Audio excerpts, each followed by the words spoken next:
Hi,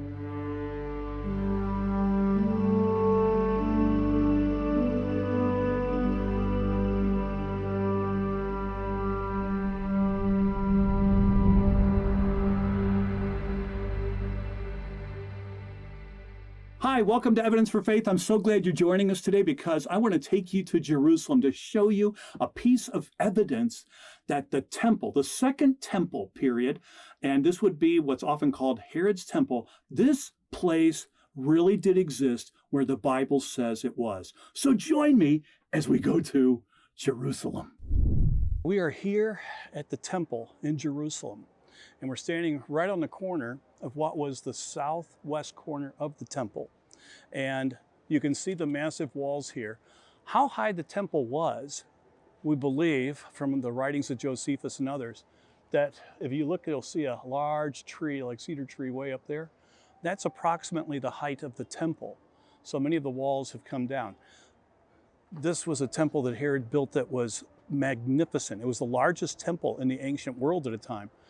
For a time, and it was very, very large. And right here in front of us, we have what was an ancient street going alongside the temple. Today, it has been blocked up as time has gone on. It's been many layers here. But if I point you up here to this ledge, pointing right up into this area, this is part of Robinson's Arch.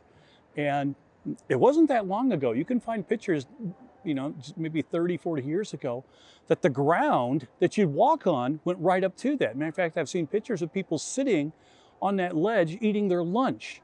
All of this was underground. That arch went all the way across over to this section here and then came down with steps. So there was a walkway underneath this arch, massive arch. And like I say, it was a beautiful archway with the road going alongside. This road went basically the whole length of the temple. And if you look today, you'll see it's pretty much smashed up. There's been a lot of earthquakes and stuff, but also part of these, where as they excavated and took the dirt out of here, some of this was from when the temple was destroyed, though some of it was also from earthquakes. As the temple wall, this is an exterior wall of the temple, started crumbling and stuff. But you can see, and it sort of makes one think about when Jesus said in Matthew on the sermon on Olivet Discourse that he's talking about, and in end times, where he tells the disciples not one stone will be left upon another. And this sort of resembles that expression there. Underneath this street is a sewer system, and where you can see that there's a metal grate with an opening going down, that's a stairway. This goes all the way down to the lower city and takes you all the way down to the pool of Siloam. So it was the sewer system, basically, that was developed here. During the Jewish revolt, and when the temple was destroyed, people, the Jews that were still living and trying to escape from the Romans, actually ended up going and living and sneaking into the tunnel system, which is where they stayed. But the Romans eventually heard them and came down and slaughtered them. And it was a terrible slaughter. But the people had lived there for quite a few weeks down inside that system, hiding from the Romans. But we're going to go down here and show you a little bit closer about some of these stones. And also, one thing that I hear frequently is people will say there's no evidence of a Jewish temple here today, that there never was a Jewish temple, that this isn't what it is. Well, we're going to show you evidence that is not true, because there's some writing on some rocks down here. So we're going to walk right down this stairway here, and we're going to look at a stone right here on the corner. Now, this stone is not original. This stone is a copy. The original is in the museum here in Jerusalem. But this is the place to blow trumpets. A trumpeting stone. This is now fallen. It's not in the place it should have been back in the days of the temple. It would have been at the very, very, very top corner. And what would take place there is during the time that the temple was in place, they would blow trumpets here for the inauguration of the Shabbat. And we know that. You might be saying, well, how in the world do you know that from just this big rock? Because it says so right here, the place of trumpeting. So a person would stand here with a shofar and to inaugurate the trumpet blowing, this is where that took place.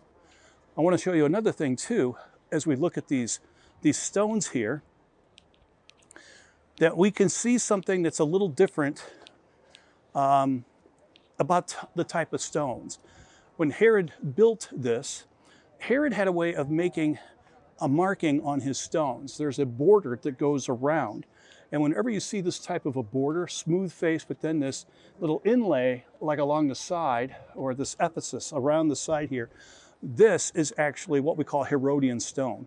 And we see this in a number of places in Jerusalem and in other places. If Herod had something to do with building of it, you usually saw that type of a stone. So you can identify Herodian buildings. So this goes back to the time of Herod, and Herod actually was the one who took Zerubbabel's temple, which is the one that was built back after the Babylonian captivity, where we have Zerubbabel coming, Nehemiah, Ezra, and those guys, and they built a small temple, and the people wept because it wasn't anything grand like Solomon's temple was.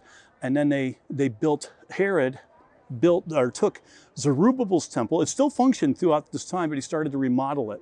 And he remodeled it by building this into the largest structure, largest temple in the world. Hi, welcome back. Yes, I was blowing a shofar. And now you saw where the shofars were blown. There at the temple. They're in Jerusalem. Thanks for joining me. Come back for some of our other videos that we have that we did in Jerusalem. Join us again as we go to Jerusalem. Till we meet again, take care and may God bless.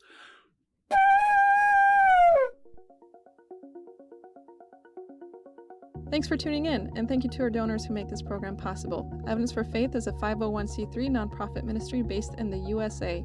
You can support this broadcast by donating online using the links in the description, and don't forget to leave us a comment, a review, likes, and shares to feed the algorithm and help others find this content. Thanks again, and we'll see you on the next episode.